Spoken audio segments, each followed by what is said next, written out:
nice त्यसको राजनीतिक परिवेशमा एकदम राम्रो बनेको छ फिल्म सबैले हेर्नु होला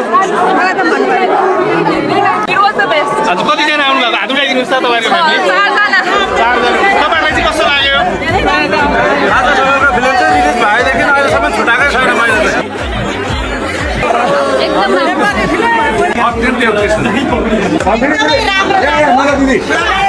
राम्रो